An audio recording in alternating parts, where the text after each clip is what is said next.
ஆதியில் ஆண்டவன் இந்த பூமியை படைத்தானே, அவன் ஆசையைப் போலவே இந்த பூமி அமையல்லையே. ஆண்டவன் ஆசையே இங்கு பொய்யாய் போய்விடில், மனிதனின் ஆசைகள் மெய்யாவது சாத்தியமா? நன்மை என்றும் தீமை என்றும் 4 பேர்கள் சொல்லுவது நம்முடைய பிழை இல்லையே. துன்பம் என்ற சிப்பிக்குள் தான் இன்பம் என்ற முத்து வரும், துணிந்த பின் பயம் இல்லையே.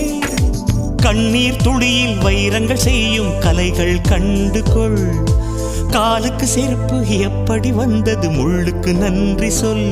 புயல் மையம் கொண்டால் மழை மண்ணில் உண்டு, எந்த தீமைக்குள்ளும் சிறு நன்மை உண்டு. ஓ